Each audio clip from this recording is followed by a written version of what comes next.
Hello, everyone. My name is Abhijit Ramanathan. Welcome to episode 3 of Hidden in Plain Sight Human Trafficking in the State of Texas. In this episode, I will be interviewing Officer David Gomez to gain further insight into the issue of human trafficking and how it operates on a national level, key indicators that everyday citizens miss, and tangible, everyday steps that we can take to prevent trafficking. Hope you enjoy. Okay. First off, Mr. Gomez, thank you very much for taking the time out of your day to do this podcast, and thank you very much for your service in law enforcement. I saw you spent over 15 years in law enforcement. Thank you for that as well. To kick things off, could you please tell me a bit about your journey, like your childhood experiences that led you to want to do law enforcement, and how you got into human trafficking, if you had any type of experiences during your time in law enforcement that led you into human trafficking, and your youth safety program that you started on social media. Okay, so I was actually born in Mexico. I lived in Mexico for the first 10 years of my life. Wow, okay. Moved to the United States with a single mom. I went to probably 25 schools between kindergarten and senior in high school, all in the San Diego area. Okay. Um, I didn't initially go into law enforcement. I have a bachelor degree in electronics engineering technology. So I went to Wow. work for semiconductor companies in the Silicon Valley. Yeah. So I was working on, semiconductors. I got to fly around the world, spent time in Italy and Singapore. Then I ended up in Boise, Idaho, working at Micron Electronics. Um, Mm.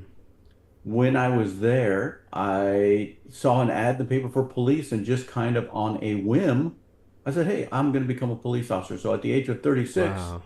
I became a police officer. So I spent 3 years on um, graveyard shift patrol, right? Most rookies go to graveyard shift patrol, Yeah. but you learn how to be a police officer there. You get to, all the stuff that a patrol person would do. Then Mm. after 3 years on patrol, I was asked to be a resource officer at a middle school. And Okay. that's where my education in all thing kids and human trafficking and everything began. Yeah. So when I got to the middle school, what I noticed is that a lot of the stuff that was happening at school was happening online first. And my job was to get to know the kids, get to know what they're going through, what kind of safety issues they have. Yeah. So, in order to basically learn a little bit more about what the kids were doing online, I made fake accounts of a kid at my own school. So, I was at a middle school with 1,200 kids, sixth through eighth Hmm. grade, and they don't all know each other. So, I made a fake account. Well, I friended 10 kids, the most popular kids. They all accepted me without asking any questions. Yeah. Once I shared and liked their stuff, and because I said I was from that school, all the other kids just started adding me. Nobody asked me who I was. Within about 3 months, I had 500 kids add me at my own school. Once I had that, I knew what acronyms they were using. I knew who was dating who. I knew what kind of drugs were coming in. I knew who was suicidal. And I actually became one of the best people at finding runaway kids because I had this social media resource that nobody else was using. And so, even other departments far away from us, me would call me after 2 or 3 weeks of looking for runaways. Hey, we need help finding a runaway, and I could usually find them pretty quickly. So I became a resource officer. Then I moved to a giant high school of 2,300 students. Well, So sorry, where was this, in Idaho still? Idaho still, yep. So Okay. all my law enforcement career was in Idaho. Okay. So I went to a giant high school with 2,300 students. I still had my fake accounts. And through there, what I started actually doing is I started arresting predators who came into town thinking they were going to meet up with 13-year-old kids. Um, Okay. and it was so easy to arrest those guys. I could have arrested 15 guys every single day. Now, most people Wow. don't know the resources it takes. When you arrest a child predator who Yeah. comes to town thinking they're going to meet somebody, you have to do search warrants on their computers, their phones, their social media. You have to get IP address search warrants to get their information. And always, as soon as you get that information back, there's always real victims. So now you're contacting other jurisdictions. Hey, I think you have a kid in your area that's the victim of a sex crime, and then you're going to other states to do, court. Every one of those guys that we arrest takes so much resources, right? I mean, it's crazy. Yeah. But if it didn't, you could arrest those guys all day long, every day, all the time. So that took up a lot of my summers. I couldn't do that during the school year because I had to focus on the kids, and Mm. that would take all my time. Fortunately, around 2013, 14, Internet Crimes Against Children Task Force started, and they started taking over a lot of that stuff to kind of alleviate that. But I kept on learning. As I had my fake account, I started learning about kids and things like that. I started talking to parents about bullying, and I noticed that parents were not caught up with kids on what they were doing. Yeah. Also, is like because I know computers well because I was an engineer Hmm. and I knew the social media safety, I was getting a lot of cases that nobody else was taking, right? A lot of other police officers Oh, had okay. no idea how to do a search warrant for Snapchat, and no Yeah. idea how to do Kick, no idea how to, stop bullying online and from another state, right? Because they're Yeah. just, that's not their specialty. They don't understand it. They don't understand kids. So I had the kind of trifecta. I was good with computers, I was law Hmm. enforcement, and I was good at communicating with kids. So then I Wow. just started sharing that information with parents and kids, right? Because I would tell kids, hey, look, these are the tricks they're using to get you guys. Hey, if you make a Minecraft server, understand that people are going to hit you up and try and get you more users to your Minecraft server, but they're also Hmm. going to get your data and they're going to start opening up fake loans in your name. These are the tricks that predators are going to use against you. And I knew the tricks because I was getting phone calls from parents all the time. Hey, what's happening with my kid? What's going on with social media? Or we get 911 calls to home. So, hey, this happened on social media. What's going on? So Hmm. I learned so much. At the same time, I started just a little personal Facebook page, which kind of Mm. it grew slowly, slowly, slowly. Now I'm up to like 450,000 Facebook followers. Yeah. Congratulations on that as well. Oh, thanks. But with that, what people don't know is that I get as much information as I put out. So, the more followers I get inbox with all kinds of things from all over the world. Hey, Officer Gomez, Oh. have you seen this? I'm like, sometimes I have and sometimes I haven't. And sometimes they have to explain it more because, man, there's some very intricate things that happen online. It's like, hey, send me some other things. Let me see. So, and then I share those things out as well. So not only am I putting out information, but I'm getting a ton of information through social media, which Okay. helps me as well. Now, in the midst of all that, Hmm. our kids grew up and grew out of the house, and we ended up with this big house. So we started taking in high risk kids and we started taking in foster Mm. kids. And so what happens when you take in foster kids is you get their friends as well. Hmm. Well, we ended up with a girl at our house, a 15-year-old girl. Um, and what was kind of unique with her is that she asked if she could use our shower. And she was friends with the foster girls we had Yeah. currently. She said, "Hey, can I use your shower?" Which was kind of an odd request. Of course, you can use our shower Yeah. before. But then we started talking to her after dinner. It's like, "What's going on? Why do you need to use our shower?" She goes, "Well, I haven't been home in 6 months."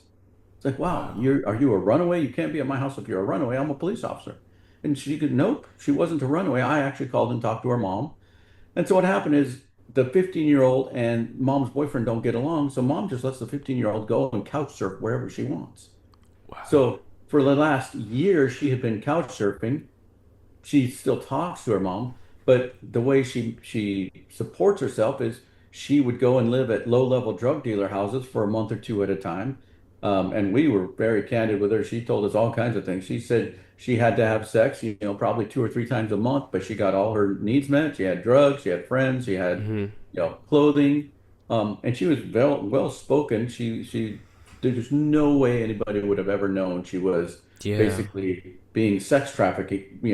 She kind of started it herself, but she was being sex trafficked. People passed her around. Hey, here's your place to live. Um, but we also ended up with all kinds of kids at our house, so we got to know their stories. As a police officer at the same time, I got to go to some calls where people had dropped girls off between the ages of 17 and 35. What they do is they overdose them on heroin and they drop them at the gas station. There's somebody else's problem, right? So when they're Oh. pimping them out or sex trafficking them, when they're tired of them, they either ransom them back to their parents Hmm. or they overdose them on heroin and drop them off at the gas station. And so I picked up a couple of those kids, talked to them, a couple of those adults, talked to them. And, I learned all kinds of things. Number one thing I learned is it's really hard to get them out of that lifestyle, Yeah. right? I, Just like the 15-year-old girl that ended up at our house, we told her she could live with us. Hey, we have an extra room. You're welcome to live here. But the problem is they don't know how to follow rules because they've never had to follow rules. right? It's not Okay. that they won't, it's that they just don't know how. So when you tell them you have to be in at 8 o'clock, you have to do your homework, you have to dress a certain way when you run to They've go never out of known the that. house, they've never done that, so they don't understand that. And to them, anybody on the street, their best friends are other drug users, right? So imagine a Mm, 15-year-old kid, boy or girl, yeah. goes to a house and says, I need a place to stay. Well, most responsible adults are going to say, are you a runaway? You can't be at our house if you're a runaway. Yeah. So where are they going to stay? They're going to stay at not responsible adults who are the drug dealer people, not drug dealers, but drug users Yeah. normally. And nothing heavy, but they're going to stay at places where, people don't really care about that kind of thing. But Yeah. then their lifeline becomes the pothead group or some of the other drug users, alcoholics, things like that. That's their And those, environment. yeah, those become their trusted friends, and they're who's there for them when they need it. So now Mm, enter somebody who wants to do right by them, and they don't understand.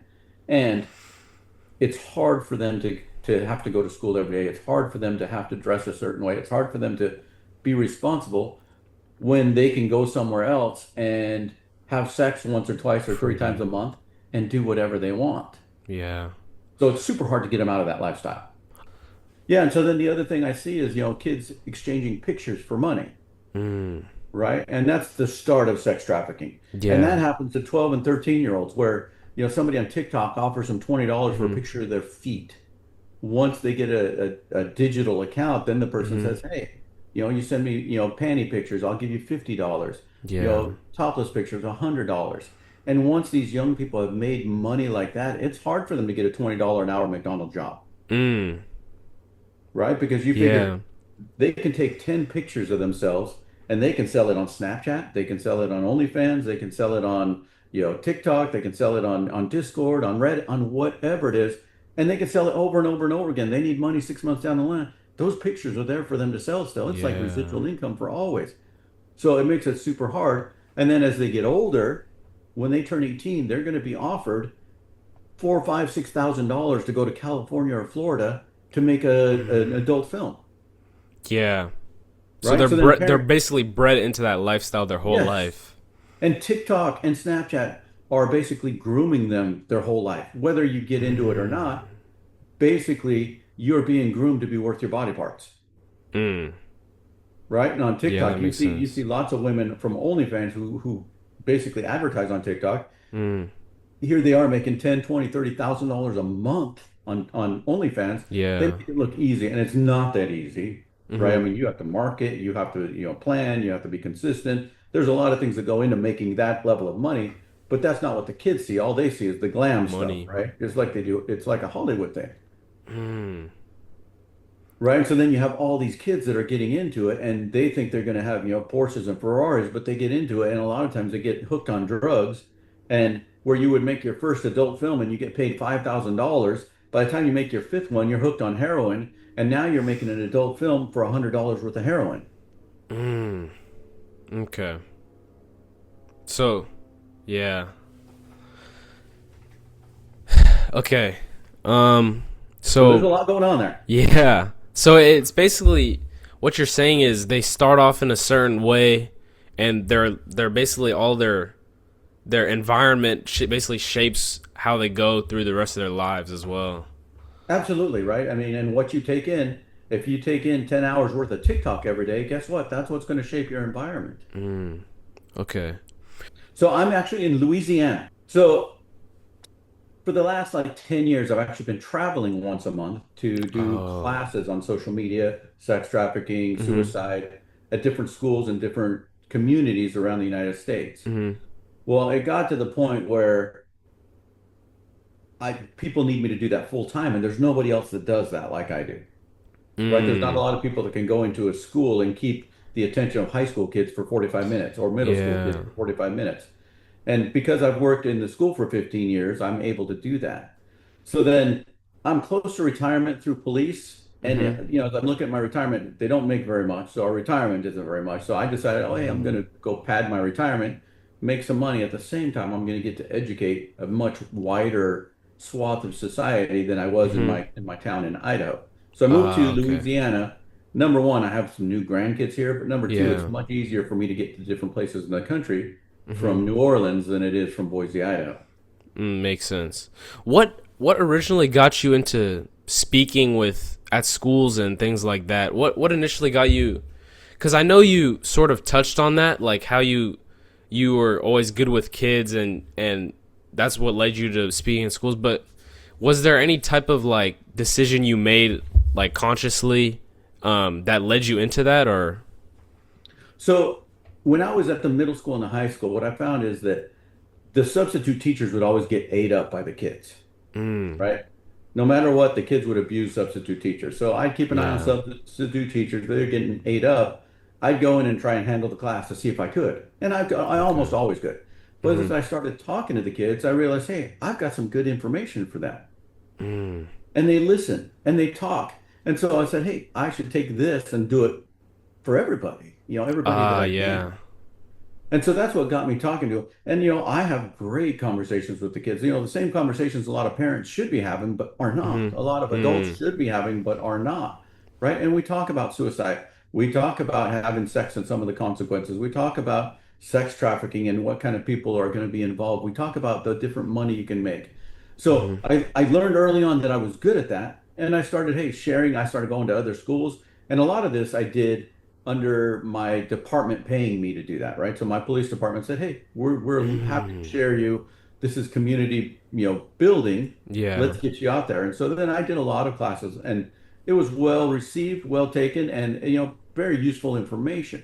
But it's not information that I mean, I always share my information with any police officer or Mm-hmm. anybody who wants my information. Here's my slides, here's my talking points.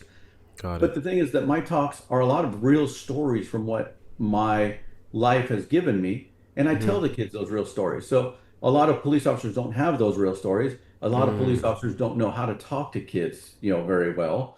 So it's kind of a unique place I'm in that I'm able to do that. Okay.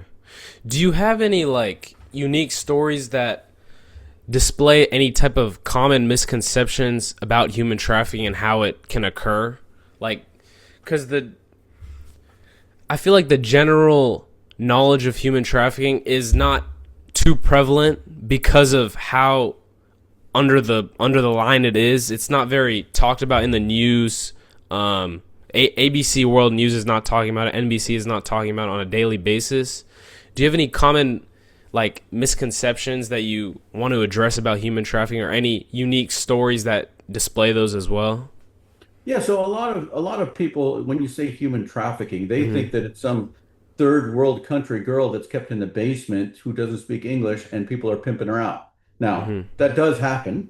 Yeah. But the more common thing is people being groomed to be sex trafficked in their own homes. Um, Mm.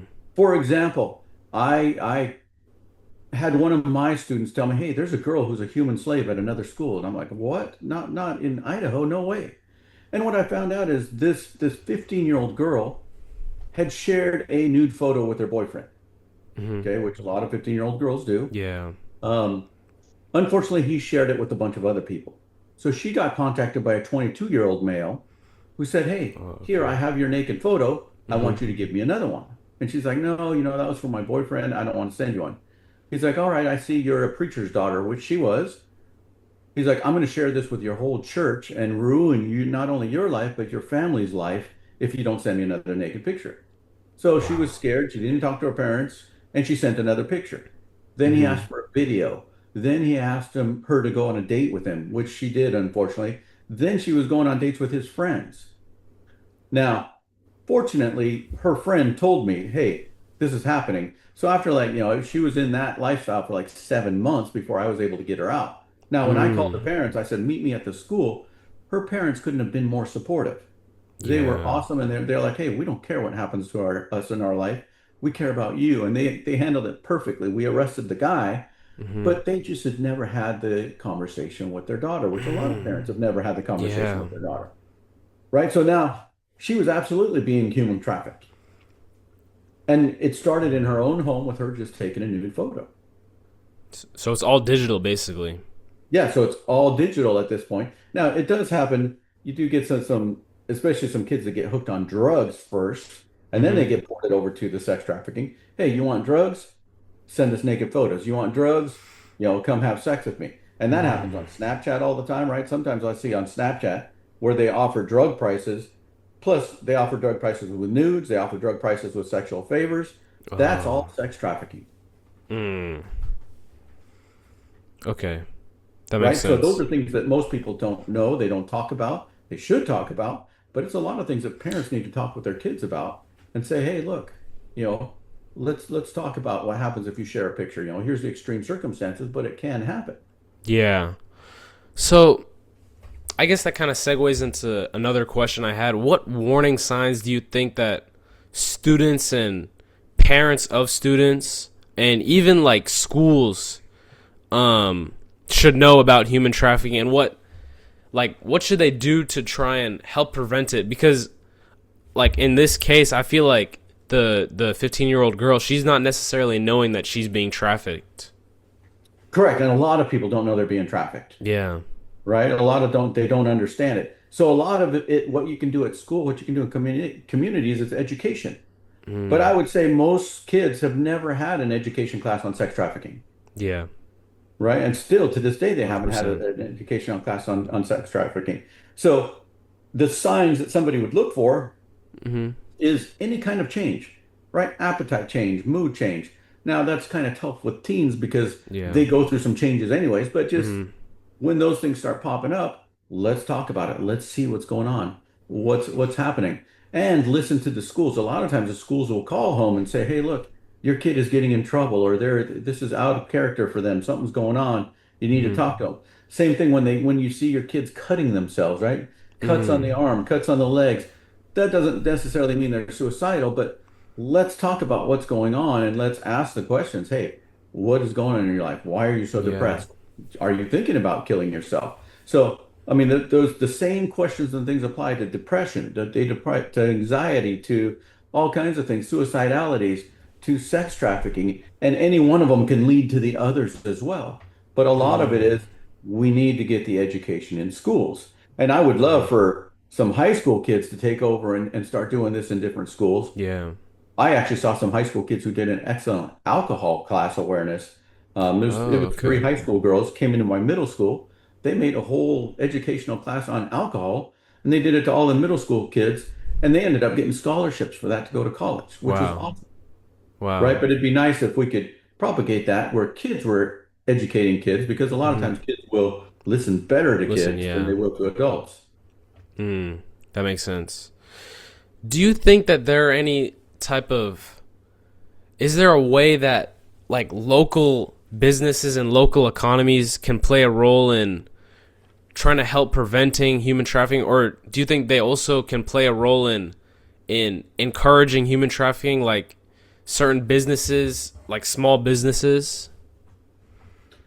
So encouraging human trafficking, they would do it without knowing, and they might Mhm. do that. I mean, anybody that encourages sex, is selling sex, is doing promoting anything with scantily dressed anything Mhm. is kind of promoting it, but Mhm. it's kind of hard to put the blame on anybody for that. Mm. Now, but on the other hand, what can you do to help?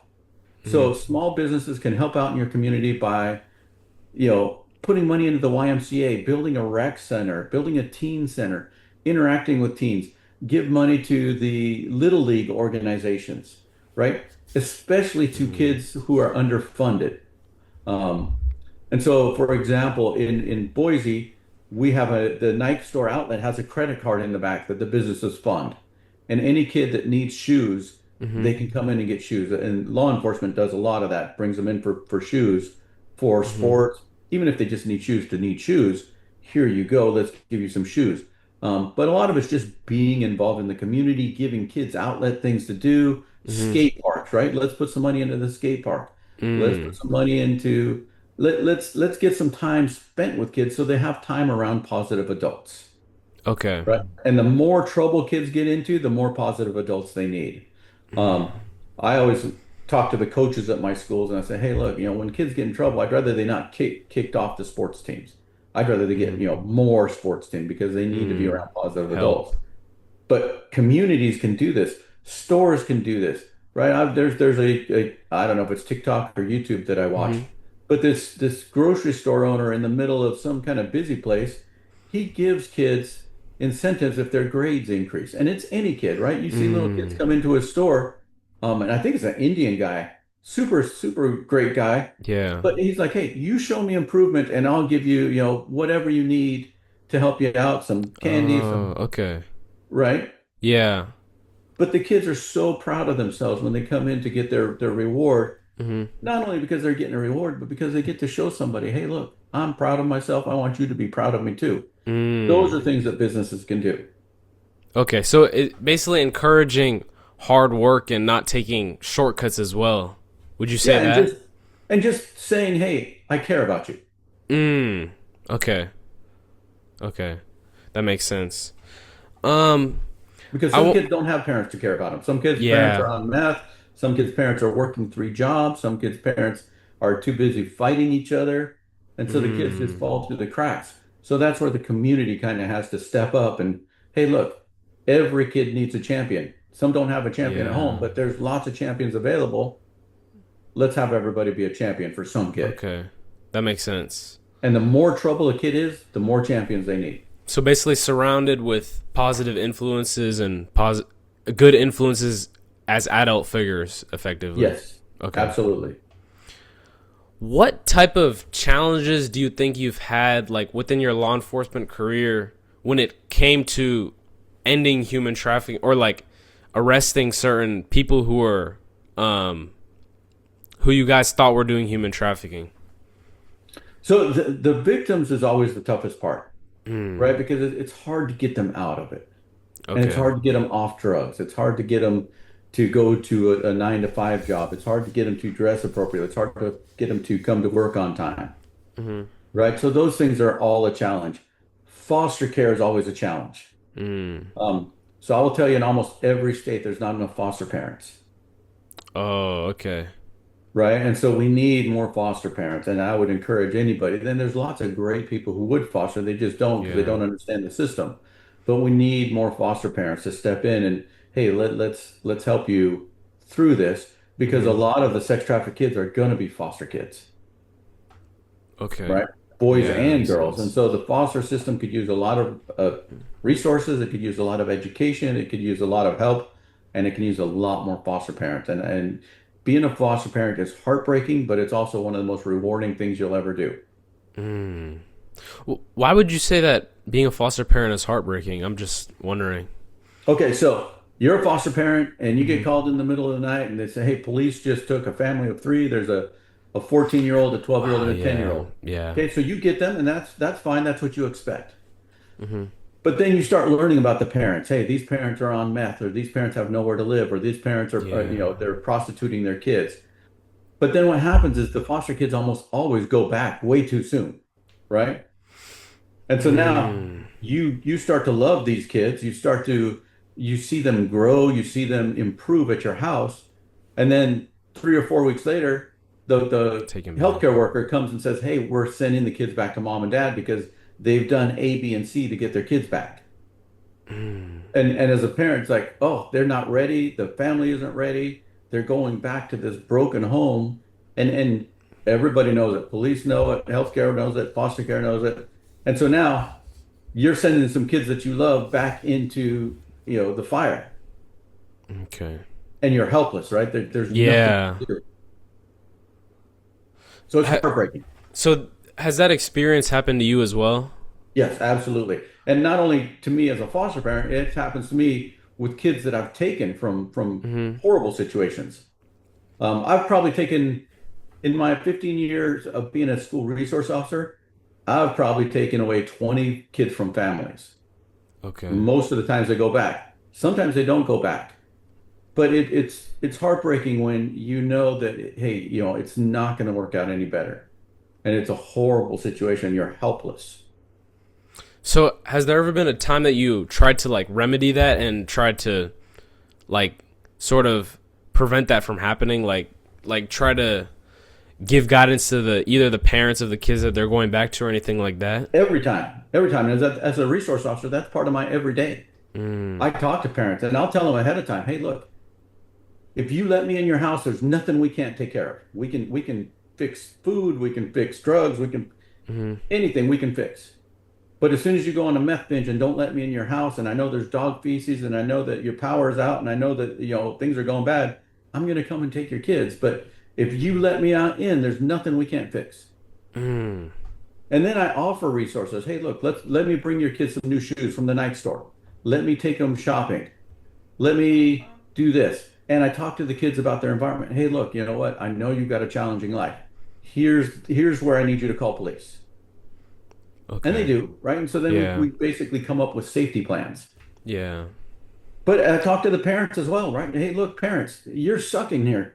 Let me tell you where I'm going to draw the line. Hmm. I said, but your kids need you as well. And they Yeah. usually know their kids need them, right? But they're in survival mode. And that's what a lot of the general public doesn't know, that there's families in survival mode.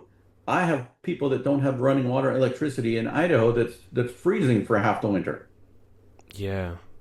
So, have there been times that the parents have accepted it? Because I can sort of understand that a lot of them, out of pride, would also not want to accept your help. Have there been times that you've been able to help and it's ended out in a positive outcome for the kids? Yes, and so there's been some times where I help where the whole community helps. Mm. Now, as a police officer, I have a little more leeway in that I can say things that other people can't, right? I carry a Yeah. taser, so I don't have to be politically correct. Yeah. So sometimes I'll just tell a parent, hey, look, you need to do this. And or if not, there's going to be some consequences. Or I'm going to press charges, or I'm going to come take your kids. Got I it. hate taking kids from parents, right? That's one of the Yeah. worst things. No matter what, that's one of the worst things that anybody can do. Hmm. So I try and do everything I can to not take somebody's kids. But I've seen stories after stories where the community has stepped in and we have had some positive outcomes. Even I don't even need miraculous outcomes. I just need a better outcome. I just Mm. need these kids to see what it's like to have a normal family for a while, just so that, hey, I know it's not going to be perfect, but let's get this done so that you can have at least a chance of a better life. Yeah. That makes sense. So, do you think there are any type of policies or laws in place that could be changed or altered to that could like bring a positive outcome and reduce human trafficking? So about some of the only laws where Australia is doing this, keeping kids Mm-hmm. off social media till they're 16, right? Because I think Mm. social media really, Yeah. it basically puts a lot of strangers in the hands of kids, or a Mm-hmm. lot of kids in the hands of strangers, and a lot of kids in the hands of predators. So I think 16 would be a much better age Age. for kids to have social media, Okay. right? Because the minute a kid gets on Roblox at 5 or 6 or 8 years of age, the predators are after them. Yeah. Right? So by That making makes it sense. 16, at least they have a little more sense. So it's not a lot more sense, but at least they have a little more Yeah. sense. Yeah. That's about the only one because, man, it's tough. It's tough to, we have plenty of laws for predators. We have plenty of laws for everything else. That's the one that, makes it tough. Okay. Understood. Um, have there been any other prevention strategies in your experience, in either law enforcement or um, in speaking at schools that have helped to reduce human trafficking and increase youth safety as a whole? Yeah, so the education that I give them at the school is Hmm. always helpful. And I get lots of emails from administrators later. It's like, hey, after your talk, we had two kids come in and talk about their friends who were possibly sex trafficked. Or we had two kids come in and say this, or they're suicidal or whatever. So the education, just getting the conversation going is helpful, Okay. right? And so that should be everywhere. Get the conversations going. Let's get somebody in the schools. Let's get positive adults. Hmm. Let's get champions for kids. Let's get kids out there. Um, Super helpful. Okay. Do you have any success stories in mind of a teen or kid that you've been able to help and they've ended up in a positive outcome that you would be able to share? Yeah, so I have some. I have one kid, a male kid, who I met him probably he was in fifth or sixth grade, and Hmm. I met him through arresting multiple of his family. Mm. Um, and so through basically helping him funding his sports at school and Hmm. getting him some positive families and friends to hang out with, he's actually become a very upstanding young man. and he carried Wow. another friend with him while he's doing it. So there was two boys who had horrible family upbringing, had horrible environments. They kind Mm. of helped each other. And we had the school kind of some friends that kind of watched out for them. Some coaches watched out for them. Some teachers watched out for them. Mm. And the community basically, hey, let's get you out of this. And Mm. fantastic, fantastic, right? And I tell them all the time, it's like, hey, look, I am proud of you guys. You guys have every Yeah. opportunity to turn out bad, and here you are. So you think that was due to like a combination of right choices, or you On their think? part, absolutely, they made some right choices, but they had to know what those right choices were and how they looked like. And that Mm. was putting the community in there. Okay. So that was as a result of the having the community, having the education and awareness. You think? Yep. And knowing what the right choices are. Okay. Right. And some churches do that too, right? Hey, let's Yeah. educate through the church. Let's educate through the YMCA. Let's educate through different things. Little League, right? Little League Mm. coaches have a very good opportunity to educate. Okay. Um. Do you have a message for maybe possibly a viewer out there that is currently being trafficked and might not know it, or maybe they do know it now, um, and the resources available for victims who have been trafficked? Yeah. So there's some people out there who are afraid of their traffickers, Mm-hmm. right? Because the traffickers use violence against them. Mm-hmm. And I know they're afraid and they think that they have no other options or they don't know how they're going to make money, but there are a ton of resources for them. Number two is you contact the police any which way you can. The police have a lot of resources. And what's nice about the police is we're not afraid of your abuser. Your abuser is not going to hurt us. And if they do try it, then I'd rather they come after me that has a taser, a pistol, and a bulletproof vest than some innocent person. But reach out and get help. If you're in this situation, reach out and get help. If your friend is in this, reach out and get help. And the police, just call any police number. Call 911 if you have to. Mm-hmm. And I can't tell you how many times we've had people save other people by calling, or people who have called themselves and said, "Hey, look, I'm being abused. I need help now," and we will go help them, right? And we have I will say I have almost unlimited resources to help somebody who's in traffic, who's being trafficked, who's had Mm-hmm. domestic violence in any way, shape, or form. And also understand that boys get into trafficking as well. So if you're a boy in this, a male in this, there's help for you too, right? It's not just for girls. We can help males that end up in this, and they do end up in this, right? They get groomed on social media, on Discord, on whatever. Same thing though. If you need help, you see a police officer, wave them down, call a police officer, we'll come to you. And I have faith that all of the police officers in the whole country, we're going to help you. Yeah. I want to have one final question. If you could leave all listeners, whether they're being trafficked or not, one message about the human trafficking prevention, what they can do to not just prevent it in themselves, but prevent it in others, what would that be? Be kind to each other, right? If you're kind to people, not Mm-hmm. only are you going to be able to help others, Mm-hmm. but others will come to you when they need help. And if you're kind to others, you're also going to have friends when you need help. Mm-hmm. And having good friends is going to prevent a lot of sex trafficking as well. So I always tell people, be as nice as you can. And I try to lead by example and being kind to everybody. Yeah. And the people who seem like they act the worst or the biggest, punks need you the most, right? They need kindness because they're like that. Hurt people hurt other people. Yeah.